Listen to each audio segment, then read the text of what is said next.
লোহা হলো সব থেকে শক্ত জিনিস, কিন্তু লোহার থেকেও শক্ত জিনিস আছে, সেটাও আর কি আমি বলছি, সেটা হলো গ্রাফিন। কম্পিউটার সিমুলেশনের মাধ্যমে দেখা গেছে যে গ্রাফিনের একটা অণুর মতো থিকনেস একটা বুলেটকে থামাতেও সক্ষম। তার মানে বুঝতে পারছো এটা কতটা স্ট্রং।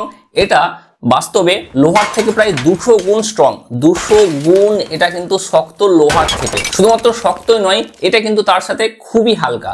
মানে ধরো এখনকার দিনে যে বুলেট প্রুফ জ্যাকেট তৈরি করা হয় সেটা যদি গ্রাফিন দিয়ে তৈরি করা হয় সেটা তাহলে সুপার থিন হবে এবং তার সাথে সুপার স্ট্রং হবে।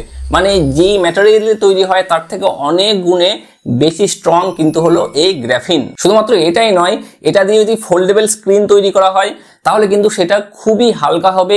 এবং এখনকার দিনে যে এয়ারক্রাফট তৈরি হয় গ্রাফিন দিয়ে তৈরি করা হয় তাহলে সেটাও খুবই হালকা হবে এবং বর্তমানে যে এয়ারক্রাফট এক্সিস্ট করছে তার থেকে অনেকাংশে সেটা শক্তিশালী হবে। আবার এই গ্রাফিনের কপারের থেকেও কিন্তু ইলেকট্রিক কন্ডাক্টিভিটি অনেকাংশে বেশি। তাহলে ইলেকট্রনিক্সের বিভিন্ন ডিভাইসে যদি গ্রাফিনকে কপারের বদলে ইউজ করা হয় তাহলে সেটা ইলেকট্রিকের সুপার কন্ডাক্টিভ হবে। আবার যদি ব্যাটারিতে ইউজ করা হয় তাহলে সেই ব্যাটারি সুপার চার্জ হবে, খুব তাড়াতাড়ি সুপার চার্জ হবে এবং তার সাথে ব্যাটারিটা খুবই হালকাও হবে।